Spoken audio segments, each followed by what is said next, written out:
ಆ ಸಿನಿಮಾದಲ್ಲಿ ನಿಮ್ಮ ಫಸ್ಟ್ ಟೀಸರ್ ಬಿಟ್ರಲ್ಲ, ಅದರಲ್ಲಿ ಒಂದು ಡೈಲಾಗ್ ಬರುತ್ತೆ. ಸೀನಾ ಹೋಗ್ತಾ ಇರ್ತಾನೆ ಟೀಸರಲ್ಲಿ, ಬದುಕು ಬಗ್ಗಿಸ್ಕೊಂಡು ಆಯ್ ಕಲ್ಸಕ್ ಮುಂಚೆ ನಾವೇ ಕೆಡ್ಕೊಂಡು ಕಾಗುಂಟ ಕಲ್ಸ್ಬಿಡ್ಬೇಕಲ್ಲ ಅಂತ. ಹಾ, ಅದನ್ನ ನೀವು ಹೆಂಗೆ ಇಂಟರ್ಪ್ರಿಟ್ ಮಾಡ್ತೀರಿ ಆ ಡೈಲಾಗ್? ಅಂದ್ರೆ ಅದನ್ನು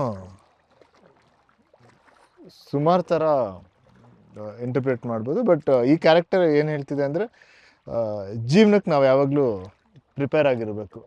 ಏನು ಬೇಕಾದ್ರೂ ಆಗ್ಬೋದು, ಒಳ್ಳೇದು ಆಗ್ಬೋದು, ಕೆಟ್ಟದ್ದು ಆಗ್ಬೋದು. ಬಟ್ ನಾವು ಯಾವಾಗಲೂ ಎರಡಕ್ಕೂ ಮುಂಚೆನೇ ರೆಡಿ ಇರಬೇಕು, ಪ್ರಿಪೇರ್ ಆಗಿರಬೇಕು. ಆಮೇಲೆ ಬಂದಿದ್ದನ್ನ ನಾವು ಅಕ್ಸೆಪ್ಟ್ ಮಾಡ್ಕೊಳ್ಬೇಕು ಅಂತ ನಾನು ಇಂಟರ್ಪ್ರಿಟ್ ಮಾಡ್ತೀನಿ ಅಂತ ಅನ್ಸುತ್ತೆ. ನೀವು ಆ ಕ್ಯಾರೆಕ್ಟರ್ ಥ್ರೂ ಇಂಟರ್ಪ್ರಿಟ್ ಮಾಡ್ತಾ ಇದ್ದೀರಾ? ಅಲ್ಲ, ಎರಡೂ ಎರಡು ಲೈಫಲ್ಲೂ ಕ್ಯಾರೆಕ್ಟರ್ ಥ್ರೂನೂ ಸೇಮ್ ಇಂಟರ್ಪ್ರಿಟೇಷನ್ ಅಂತ ಅನಿಸುತ್ತೆ. We should be ready for everything. Ready for everything, prepare ಆಗಿರಬೇಕು. ಏನೇ ಆದ್ರೂ ಕೆಟ್ಟದ್ದು ಒಳ್ಳೆಯದು ಎರಡಕ್ಕೂ ಪ್ರಿಪೇರ್ ಆಗಿರಬೇಕು.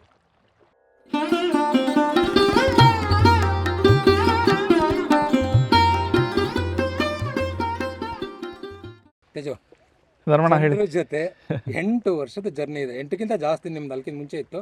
ಬಟ್ ಈ ಸಿನಿಮಾಕ್ಕೆ ಅಂತಲೇ 8 ವರ್ಷದ ಜರ್ನಿ ಇದೆ. ಈ 8 ವರ್ಷದ ಜರ್ನಿಯಲ್ಲಿ ಚಂದ್ರ ಜೊತೆ ಒಡನಾಟದಲ್ಲಿ, ಈ ಸಿನಿಮಾ ಒಡನಾಟದಲ್ಲಿ, ಆ ಸಿನಿಮಾ ಸಂಗೀತದಲ್ಲಿ ಏನೇನು ಕಂಡ್ಕೊಂಡ್ರಿ ನೀವು? ಚಂದ್ರನಲ್ಲಿ ಏನು ಕಂಡ್ಕೊಂಡ್ರಿ? ಸಿನಿಮಾದ ಆ ಗ್ರೂಪು, ಆ ಸಂಗೀತ. ಯಾಕಂದರೆ ಒಂದು ಸಿನಿಮಾ, ಒಂದು ಪ್ರಾಜೆಕ್ಟನ್ನು 1 ವರ್ಷಕ್ಕೆ 2 ವರ್ಷಕ್ಕೆ ಮುಗಿದ್ರೆ ಅದು ಚಂದ, ಒಂದು ಬ್ರಿಸ್ಕ್ ಆಗಿ ಮುಗಿಸ್ಕೊಡ್ಬೋದು, ಏನು ಸಿಗುತ್ತೆ ಅದು ನನಗೆ ಫ್ರೆಶ್ ಆಗಿ ಕೊಡ್ಬೋದು.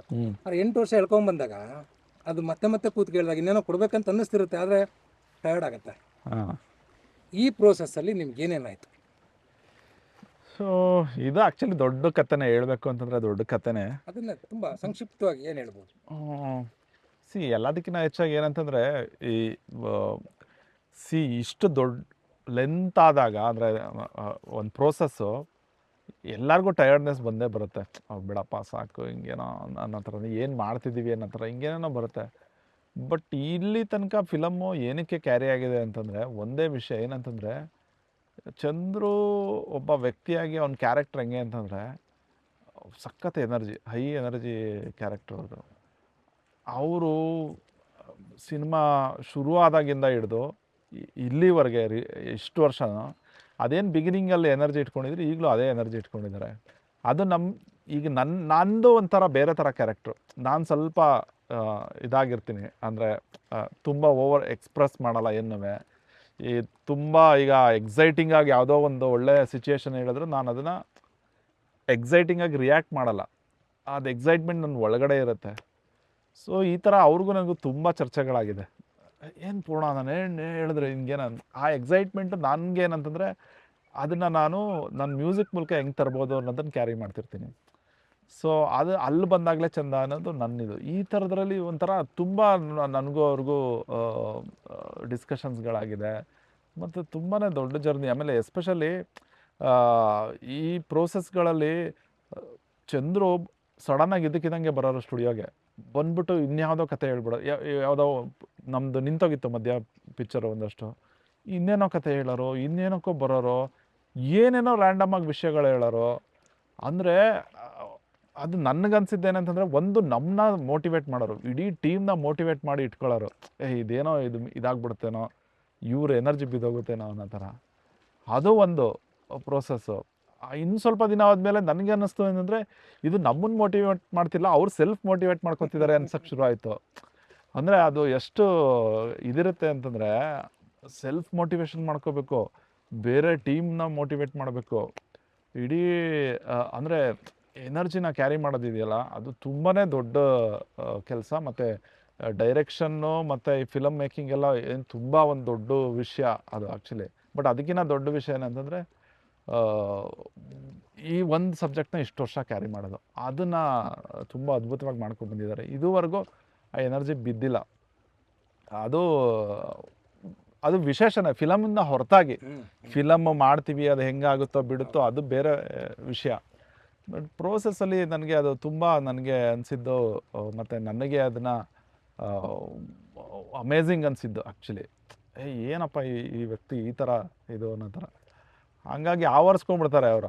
ಆಮೇಲೆ ನಾನು ಅದನ್ನೇ ಅವ್ರಿಗೆ, ಅಂದರೆ ಯಾರೋ ಸಡನ್ನಾಗಿ ಯಾರೋ ಒಬ್ಬ ವ್ಯಕ್ತಿ ಸಿಕ್ಕಲಿ, ಅವ್ರನ್ನ ರಪ್ಪಂತ ಅವ್ರು ಹಿಡ್ಕೊತಾರೆ. ಹಿಡ್ಕೊಂಡು ಅವರಲ್ಲಿ ಯಾವುದೋ ಆಗ ನೋಡಿದ್ರೆ ಅವರು ಎಷ್ಟು ಜನಕ್ಕೆ ನೀವು ಈ ಕ್ಯಾರೆಕ್ಟರ್ ಮಾಡ್ತೀರಾ ಅಂತ ಕೇಳಿರ್ಬೋದು. ಅಂದರೆ ಅವ್ರಿಗೆ ಯಾವ್ದಾದ್ರು ಕ್ಯಾರೆಕ್ಟರ್ ನೋಡಿದ್ರೆ ಯಾರನ್ನಾರು ನೋಡಿದ್ರೆ ಇದು ಒಂದು ಒಳ್ಳೆ ಕ್ಯಾರೆಕ್ಟರ್ ಆಗ್ಬೋದಲ್ಲ ಅದನ್ನು ಫಿಲಮಲ್ಲಿ ಅನ್ಸುತ್ತೆ ಅವ್ರಿಗೆ. ನನ್ನ ಕೇಳಿದ್ದಾರೆ ಇದು ಆ್ಯಕ್ಟಿಂಗ್ ಮಾಡ್ತೀರಾ ಅಂತ. ಆ ಥರದಲ್ಲಿ ಅವ್ರಿಗೆ ಅಂದರೆ ಎಲ್ಲನೂ ಒಂದು ಬೆರಗುಗಣ್ಣಿಂದ ನೋಡೋದಿರುತ್ತಲ್ಲ, ಎಲ್ಲ ವಿಷಯಗಳ್ನು ಎಲ್ಲ ಕ್ಯಾರೆಕ್ಟರ್ಗಳ್ನು ಏನೋ ಇದೆ ಇದರಲ್ಲಿ ಅಂತ. ಅದಂತೂ ಅಮೇಝಿಂಗ್. ಅದು ನನಗೆ ಅದು ತುಂಬ ವಿಶೇಷನ. ಯಾಕೆ ಅಂತಂದರೆ ನಾನು ಆ ಥರದ ವ್ಯಕ್ತಿ ಅಲ್ಲ. ನಂದೊಂಥರ ಹಿಂಗೆ ಹೋಗುತ್ತೆ, ಅವ್ರದ್ದು ಎನರ್ಜಿ ಸ್ಪೈಕ್ ಆಗ್ತಾ ಇರುತ್ತೆ. ಆ ಥರದ್ರಲ್ಲಿ ನನಗೆ ಸಖತ್ ಒಳ್ಳೆ ಜರ್ನಿ. ತೇಜು, ಈಗ ಗ್ರಾಮಾಯಣ ಸಿನಿಮಾದ್ದು ಒಟ್ಟಾರೆ ಮ್ಯೂಸಿಕ್ ಇದೆಯಲ್ಲ, ಹಾಂ. ಇದು ಹಳ್ಳಿ ಬ್ಯಾಕ್ಗ್ರೌಂಡ್ ಸಿನಿಮಾ. ನಮಗೆ ಹಳ್ಳಿ ಸಿನಿಮಾ ಅಂದ ತಕ್ಷಣ ಒಂದು ರೆಡಿಮೇಡ್ ಮ್ಯೂಸಿಕ್ ಇರುತ್ತೆ, ಒಂದು ತಮಟೆ ಇನ್ನೇನೋ ಒಂದಿದು. ಅಂದರೆ ಹಳ್ಳಿ ಅನ್ನೋದನ್ನ ಮತ್ತೆ ಮ್ಯೂಸಿಕಲ್ಲೂ ಹಳ್ಳಿ ಅಂತಲೇ ತೋರಿಸೋ ಪ್ರಯತ್ನ ಮಾಡ್ತಾರೆ. ಈ ಸಿನಿಮಾದಲ್ಲಿ ಅದನ್ನು ಬ್ರೇಕ್ ಮಾಡಿದ್ಯಾ? ಕಾರಣ? ಸಿನಿಮಾ ಆ್ಯಕ್ಚುಲಿ ಇದು ಒಂಥರ ಟ್ರಿಕ್ಕಿ ಇದೆ ಸಿನಿಮಾ. ಆ್ಯಕ್ಚುಲಿ ನಾನು ತುಂಬ ಇದ್ರ ಬಗ್ಗೆ ರಿವೀಲ್ ಮಾಡಬೇಕೋ ಇಲ್ವೋ. ಸಿನಿಮಾ ಇದು ರೆಗ್ಯುಲರ್ ಹಳ್ಳಿ ಸಬ್ಜೆಕ್ಟ್ ಸಿನಿಮಾ ಅಲ್ಲ, ಒಂದು ಕಾದಂಬರಿ ಥರ ಹೋಗುತ್ತೆ ಸಿನಿಮಾ. ತುಂಬ ಅಂದರೆ ಈಗ ರೆಗ್ಯುಲರ್ ಸಿನಿಮಾಗಳಲ್ಲಿ ಗ್ರಾಫ್ ಏನೋ ಇರುತ್ತಲ್ಲ, ಒಂದೇನೋ ಹೈ ಎಮೋಷನ್ನು, ತಿರ್ಗಾ ಕೆಳಗಡೆ ತೊಗೊಂಬರೋದು, ಹೈ ಎನರ್ಜಿ ತರೋದು, ಈ ಥರದ್ದು ಏನೇನೋ ಗ್ರಾಫ್ಗಳು ಇಟ್ಕೊಂಡೆಲ್ಲ ಸಿನಿಮಾ ಮಾಡ್ತಾರೆ.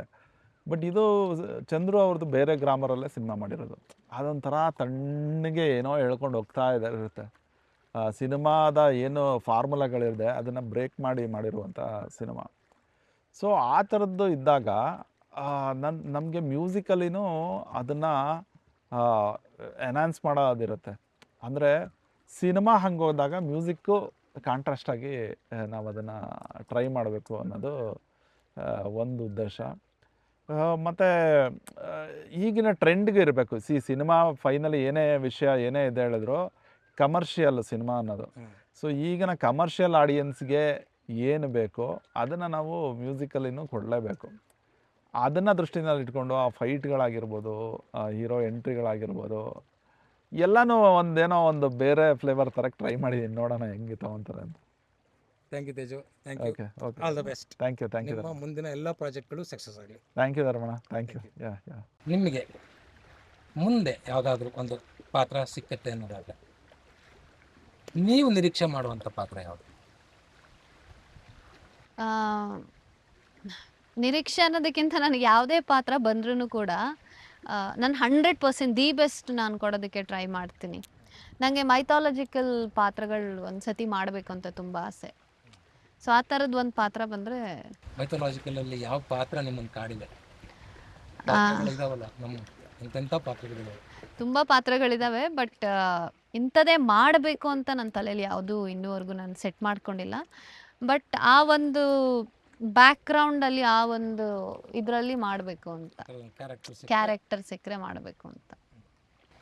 ನೀವು ಈಗ ಸೋಷಿಯಲ್ ಮೀಡಿಯಾದಲ್ಲಿ ತುಂಬಾ ಆಕ್ಟಿವ್ ಆಗಿದ್ದೀರಿ, ಪ್ರೊಡಕ್ಷನ್ ಕಡೆನೂ ಹೋಗ್ತಾ ಇದ್ದೀರಿ ಅಂತ ಗೊತ್ತಾಗ್ತದೆ. ಈಗ ಯಾವ ಪ್ರಾಜೆಕ್ಟ್ ನಡೀತಾ ಇದೆ?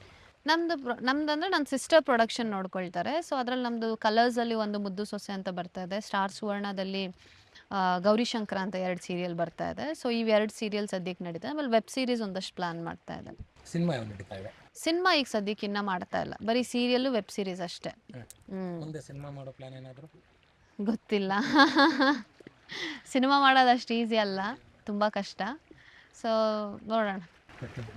ನಿಮ್ಗೆ ಏನೇ ಮಾಡಿದ್ರು ಸಕ್ಸಸ್ ಆಗಲಿ ಅಂತ ನಮ್ಮ ತಂಡದ ಪರವಾಗಿ thank you sir, thank you. ಸಿನಿಮಾದ್ದು ರಿಲೀಸ್ ಡೇಟ್ ಅನೌನ್ಸ್ ಮಾಡಿದಿರಿ. ಈಗ ನಾವು ಥಿಯೇಟ್ರಿಗೆ ಬಂದು ಸಿನಿಮಾ ನೋಡಬೇಕು. ನಾವು ಥಿಯೇಟ್ರಿಗೆ ಬಂದು ಸಿನಿಮಾ ನೋಡಬೇಕು ಅಂತ ನೀವು ನಮಗೆ ಇನ್ವೈಟ್ ಮಾಡೋದಾದರೆ ಆ ಸಿನಿಮಾದಲ್ಲಿ ನಮ್ಮ ಸಮಯ ಮತ್ತು ನಮ್ಮ ಹಣಕ್ಕೆ ನ್ಯಾಯ ಒದಗಿಸುವಂಥದ್ದನ್ನು ಏನು ಕೊಟ್ಟಿದೆ? ಈ ಒಂದು ಸಿನಿಮಾದಲ್ಲಿ ಪ್ರತಿಯೊಬ್ಬರು ತುಂಬ ಅಂದರೆ ತುಂಬಾ ಕಷ್ಟಪಟ್ಟು ನಾವು ಕೆಲಸ ಮಾಡಿ ಸಿನಿಮಾನ ಮಾಡಿದ್ದೀವಿ. ಈ ಸಿನಿಮಾಗೆ ಪ್ರತಿಫಲ ಸಿಗಬೇಕು ಅಂತಂದರೆ ನೀವೆಲ್ಲರೂ ಬಂದು ಥಿಯೇಟ್ರಿಗೆ ನೋಡಿದ್ರೇ ಅದು ಸಿಗೋದಕ್ಕೆ ಸಾಧ್ಯ. ಸೊ ಇದಕ್ಕೋಸ್ಕರ ನೀವೆಲ್ಲರೂ ಥಿಯೇಟ್ರಿಗೆ ಬಂದು ನೋಡಬೇಕು ಅಂತ ನಿಮ್ಮೆಲ್ಲರ ಹತ್ರನೂ ಕೇಳ್ಕೊಳ್ತೀವಿ. ಈಗ ಒಂದು 2 ಇಯರ್ಸಿಂದ ಶೂಟ್ ಮಾಡಿರೋ ಸಿನಿಮಾ. ಆಮೇಲೆ ಇದೊಂದು ಒಳ್ಳೆ ಹಳ್ಳಿ ಕತೆ. ಎಲ್ಲರೂ ನಮ್ಮ ಹಳ್ಳಿಗಳನ್ನ ನಾವು ತುಂಬ ಮಿಸ್ ಮಾಡ್ಕೊತೀವಿ. ಈ ಸಿನಿಮಾ ನೋಡಿದ್ರೆ ನೀವು ನಿಮ್ಮ ಹಳ್ಳಿಗಳ ಜೊತೆ ತಿರ್ಗಾ ರೀಕನೆಕ್ಟ್ ಆಗ್ಬೋದು. ಅದಕ್ಕೆ ನಮ್ಮ ಸಿನಿಮಾ ನೋಡಬೇಕು ಸರ್. ಈ ಸಿನಿಮಾದಲ್ಲಿ ಪ್ರೇಮ, ರಾಜಕೀಯ, ಹಳ್ಳಿ ಜೀವನ ಈ ಸಿನಿಮಾನ ಮತ್ತೊಮ್ಮೆ ಇನ್ನು ನೋಡಿದ್ರೆ ನಮ್ಮ ಹಳ್ಳಿಗಳನ್ನ ಏನೇನು ಮಿಸ್ ಮಾಡ್ಕೊಳ್ತಾ ಇದೀವಿ, ಮತ್ತು ನಮ್ಮ ಹಳ್ಳಿನ ನಾವೇ ತಿರುಗಿ ನೋಡಿದಾಗ ಏನೇನು ಬೇರೆ ಕಾಣಿಸುತ್ತೆ, ಮತ್ತು ನೀವು ರೀಕನೆಕ್ಟ್ ಆಗ್ತೀರಾ, ಮತ್ತು ಹಳ್ಳಿಗೆ ಹೋಗ್ಬೇಕನ್ಸುತ್ತೆ. ಆ ಸಂಬಂಧ ಇನ್ನೂ ಹೆಚ್ಚು ಕಾಡುತ್ತೆ. ಎಂಟರ್ಟೈನಿಂಗ್ ಆಗಿದೆ, ತುಂಬ ಆನೆಸ್ಟ್ ಆಗಿರೋ ಸಿನಿಮಾ ಅಷ್ಟೇ, ಗ್ಯಾರಂಟಿ ಮೋಸ ಮಾಡೋದಿಲ್ಲ. ಯಾವುದೇ ಒಂದು ಕತೆ ಅಂತ ಬಂದಾಗ ಯಾರೋ ಒಬ್ಬ ಒಂದು ಹಳ್ಳಿಯಿಂದ ಬಂದು ಅವನದೇನೋ ತುಂಬ ಸ್ಟ್ರಾಂಗಾಗಿ ಹೇಳಬೇಕು ಅನ್ನೋ ತುಡಿತಾ ಇರುತ್ತೆ. ಆ ತುಡಿತ ಒಂದು ಕಥೆಯಾಗಿ ಬಂದಾಗ ಅದು ಒಂದು ಜಿನಿಯನ್ ಫಿಲಮ್ ಆಗ ಎಲ್ಲ ಸಾಧ್ಯತೆಗಳಿದೆ. ಆ ಥರದೊಂದು ಸಿನಿಮಾ ಗ್ರಾಮಾಯಣ. ಈ ಚಂದ್ರು ಅವರು ಅಷ್ಟು ವರ್ಷದಿಂದ ಸ್ಕ್ರಿಪ್ಟ್ ಮಾಡ್ಕೊಂಡು ಏನೋ ಹೇಳಲೇಬೇಕು ಅಂತ ಒಂದು ತುಡಿತಾ ಇದೆಯಲ್ಲ, ಇಷ್ಟು ವರ್ಷದ ತುಡಿತ, ಏನು ಹೇಳ್ತಾರೆ ನೋಡೋಣ ಇರಪ್ಪ ಅಂತ ಈ ಪಿಕ್ಚರ್ ನೋಡಿ. ಖಂಡಿತ ನಿಮಗೆ ಅದು ಒಂದು ಹೊಸ ಒಂದು ಹೊಳಹು ಕೊಡುತ್ತೆ, ನಿಮಗೆ ಎಲ್ಲರಿಗೂ ಇಷ್ಟ ಆಗುತ್ತೆ. Thank you. All the best. Cinema 100% success ಆಗುತ್ತೆ. ಪ್ರೇಕ್ಷಕರು ನಿಮ್ಮ ಕೈ ಬಿಡೋದಿಲ್ಲ. Thank you. ಮುದ್ದೆ ಮುರಿದ ಹಂಗೆ ಮುದ್ದಿಸಿ ತಿಂದೆ.